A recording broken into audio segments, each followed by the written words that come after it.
What's happening, gang? It's your boy Retro back again with another reaction video. Yeah.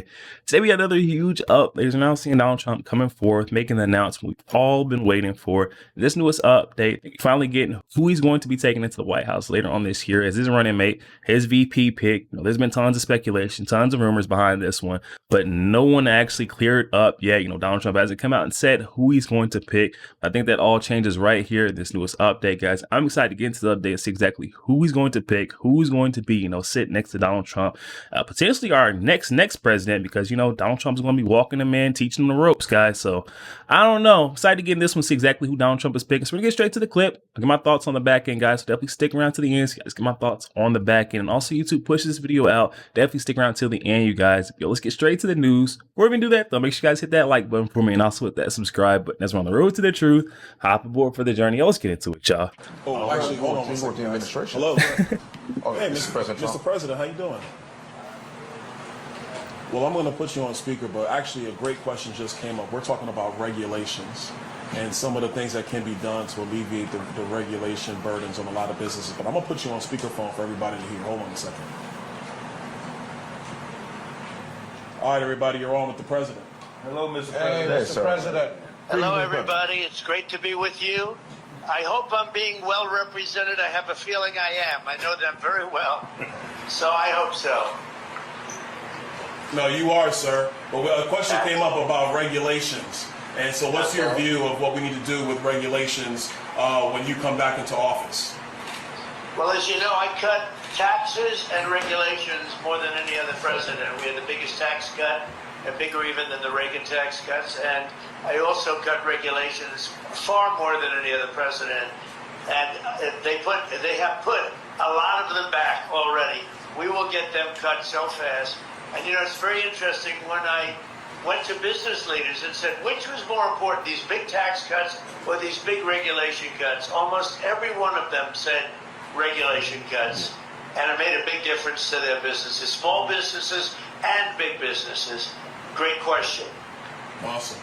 Anybody else got a question for the president? I want to tell them that black folks will vote for him to get gas under $1. All right, so Mr. President, the statement, I'm not going to call it a question, the statement is black folks are voting for you if you get gas under $1. No, well, I tell you, I got it pretty close. We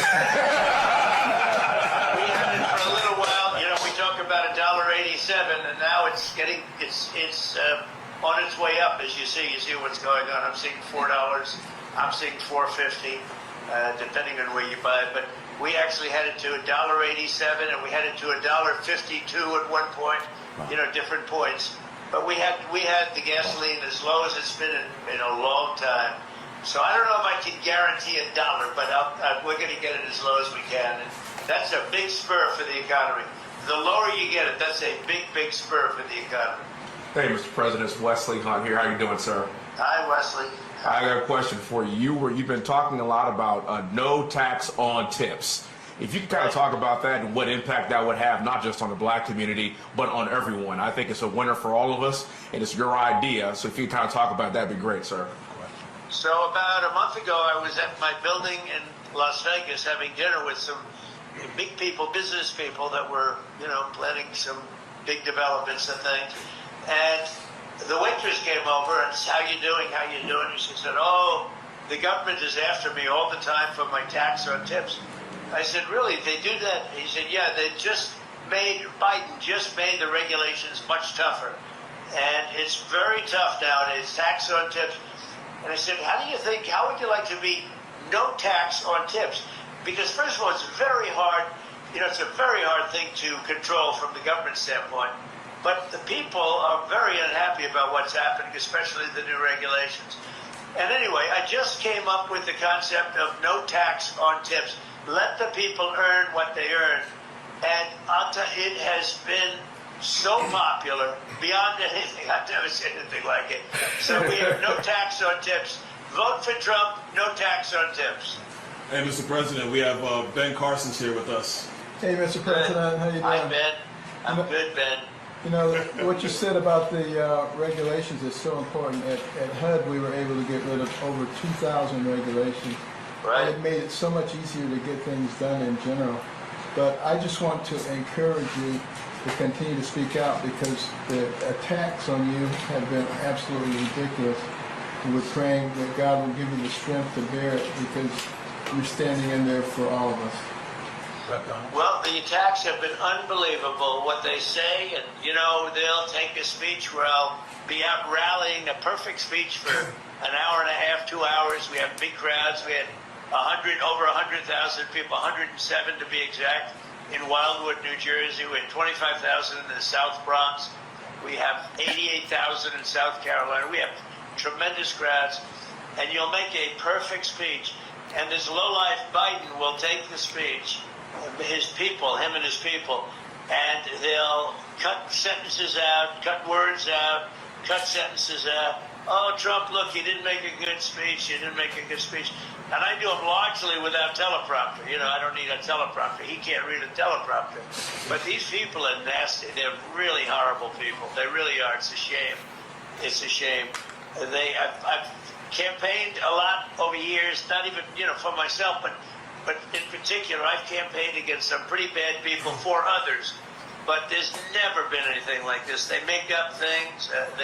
You know, suckers and losers, which was never said. They know it. They make it up. They literally make it up. You saw it with the 51 intelligence agents where they said that they got this done, where they said that the Hunter laptop from hell was all Russia disinformation. And, you know, it's just a total made-up thing. These people, so you're right about that, Ben, when you say it. It really is a shame, of shame. But the people understand it. We're leading in every poll, and we're leading every swing state. And one just came out against Nate Silver, the New York Times, that we have close to a 66% chance of winning, which is a pretty good chance, I guess, when you think about it, right? And Mr. President, you got time for 2 more questions? Yeah, sure. All right. Go ahead. Mr. President, Shelley Winter, how are you, sir? How are you? Thank you very much. I wanted to ask you, the debate is tomorrow. Do you think that you will get what many of my listeners are asking me? Do you think that you will get a fair shot from Jake Tapper and Dana Bash? Do you think you'll get fake Tapper? Right? Do you think It was cutting and out. Don Can you just Bash? repeat that question, please? Do you Do you think think you're going get to get a fair shot from Jake Tapper and Dana Bash tomorrow night? Well, I think it would be good for them if they did it. I think probably not. You know, it's very interesting. During the primary, CNN covered me, you know, very, very tough, but they covered me all the time. And I won it very quickly. I won it in record time. And Byron knows that, and Ben knows that. They were all there, and Wesley was there. Wesley, good job on television this morning, by the way. Oh, thank you, But sir. they were all there. We won it in record. So now I'm making my speech to, you know, accept everything and to acknowledge the victories and all. And CNN started off, and then they ended. Jay Tapper said, "All right, that's enough. We're not going to listen to him." So they cover the whole primary, but they don't cover my victory speech. So, you know, am I going to get a fair? Probably not. But it would be very good for CNN. They're having a lot of ratings problems. I think it would be very good for CNN, actually, in terms of its credibility. It'll be interesting to see. All right, last question, Mr. President. Coach? Yes, Mr. President, how are we doing today, sir? Hi, Coach. All right, my question is, in the black community, it's been made a big deal about how you have been kind of railroaded here as far as your court cases go and everything. Yeah. And the support that you'll receive from the black community is kind of like a sympathetic kind of support because it's understood that we've received similar, not even similar, but basically we've been railroaded since the day we came here. We felt that way, right? So if you can acknowledge that you're getting support from black people because of this, then we can kind of acknowledge that we have been getting railroaded. So my question is, what can you do about those Alvin Braggs on your side that have been doing such railroading from the time? What can we do about those Fonnie Willises and Alvin Braggs that are, you know, right now sending some poor black person to jail for some crime that they're doing? Well, you know, it's an amazing thing when this happened. Wow. And as you saw, all the legal scholars say these are not cases. These are not cases should be brought. It's just a terrible thing. It's weaponization, and it comes out of the White House. Even when it's city and state, comes out of the White House in order to attack a political opponent. But since that happened, the black support. I think my representatives will tell you this. The black support has gone through the roof. Yes, it has. And I guess they equate it to problems that they've had. But since this has happened, like the mugshot is the best. It just beat Elvis Presley and Frank Sinatra by a lot, by the way. Beat it by a lot. But that's the number one mugshot of all time. It's really an amazing thing. Since it happened, the support among the black community and the Hispanic community has skyrocketed. It's been amazing. Really been amazing. It's been actually very nice to see. Mr. President, You know, it's in one way you say, gee, isn't that too bad? But the truth is, it's really a lovely thing when I see that. We have great support now in the black community and in the Hispanic community. That's true. Great support. I'll say before you leave, Mr. President, I'm a veteran, and we have several veterans here on the panel today. And of the group of people that I say support you the most, the black veterans tend to be with you. So we're with you, sir. If you want to talk a little bit about what you've done with the veterans. Well, I just want to thank everybody. It was, it was in fact, if we did it tomorrow, I'd be there. I'd be there despite tomorrow evening. It's going to be big, and they say maybe the biggest. Somebody said this will be the highest rated show of all time. I said, don't tell me that. I don't want to hear that. Hey, I'm not interested in listening to that. I actually said that to Byron. I'm not interested in hearing it. But I just want to thank everybody for being there. You have my support. We did a tremendous amount. I wrote it down just a little while ago, knowing I was going to make this call. Achieved the lowest African-American unemployment rate, the lowest ever. We delivered the largest small business tax cuts ever. We lifted 6.6 million people out of the poverty, which is a record. Black Americans saw their largest increase in home ownership ever. We gave record funding for historically black colleges and universities. I actually got them taken care of. They were really in bad shape. And we passed it, and we did that. We passed historic criminal justice reform, which nobody else could get. And when I left office, we had almost no inflation, virtually no inflation, which is a killer in the black community and every other community, frankly. And it's just a killer. We had absolutely the best, most beautiful. We had very little inflation, and now the inflation is a disaster. It's killing the black community, and it's killing the country. Inflation. It's known as a country buster. So we did all those things, and nobody else came close. And we'll do them again, and we'll do them even better. All right, Mr. President, thank you. Thank you, sir. See you tomorrow. Thank you all. Okay, I'll see you tomorrow. Hope I see you all tomorrow. Thanks a lot. Yes, sir. Bye, everybody. Yo, there we have it right there. You're getting a first-hand look. Black Americans for Trump. Definitely love that, interpersonal interview with Donald Trump right there. You don't get that often. We got a Byron Daniels, a potential VP candidate, maybe running mate. We got Ben Carson, another potential VP running mate for Donald Trump, all sitting in at a black barbershop, where they're doing a roundtable discussion. And Donald Trump just so happens to call Byron Daniels, guys.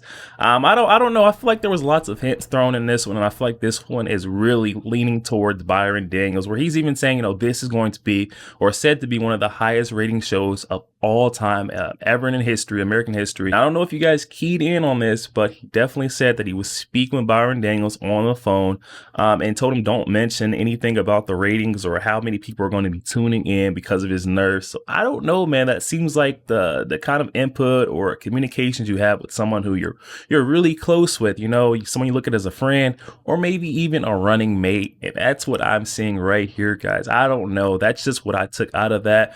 But we're definitely able to relate more with Donald Trump. You see Black Americans, we're seeing, you know, they're jumping aboard. Hispanics are jumping aboard after, especially like Donald Trump said, after that mugshot, guys. As they were saying, we can see the railroading, you know, see straight through the left's efforts, Biden administration's efforts in order to interfere with the 2024 elections. We can see that, you know, there's something deeper behind the meaning of these Sharia cases coming about.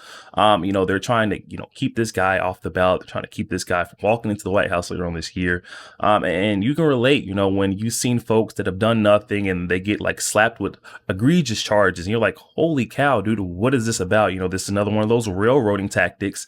And we're seeing and able to relate with Donald Trump. You know, there was no need for him to have to get walked down there, get that mugshot in Fulton County, Georgia, said to be one of the nastiest prisons in the state of Georgia. We got Fani Willis, you know, insisting that Donald Trump had to get that mugshot. Everyone can identify this guy. There was no need for that, but this was all optics. You know, they're trying to paint this picture that he's a bad guy, you know, interfere with the 2024 elections, and folks can see that. It's not even like they were dressing these cases up well. You know, it was just like case after case after case, and you're just like, what is this coming about for? You know, this is all, you know, wrongfully brought about, and the way they, you know, went about gathering evidence, you know, witnesses, it was just all very shaky and weak foundationally. So it made people look and do more research into what's going on while they're bringing about these charges. And upon, you know, a little bit of digging, a little bit of research, you can see that this whole thing is dirty. It stinks. And that's why we got what we're getting right here. You know, entire Black Barbershop doing a roundtable discussion, you know, speaking on Donald Trump's regulations, you know, tax policies, and, you know, just the state of his economy during his presidency, and how things are better. Because now that we're nearing the end of Joe Biden's 4-year term, you know, folks are starting to do comparisons of, you know, the economic state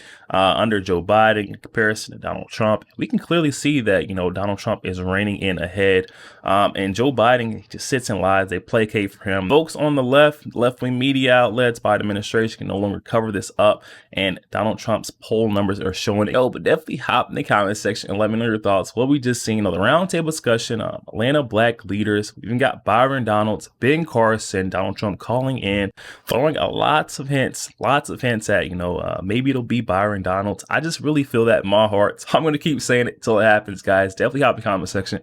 Let me know what you're thinking. Though also make sure you guys hit that share button. Share this out to as many Facebook friends as possible. You guys share the truth. Also make sure you guys hit that like button. Doesn't cost one thing. You guys hit that like button for your boy. Also hit that subscribe button as we're on the road to the truth. Hop aboard for the journey. I'll catch you guys on the next week.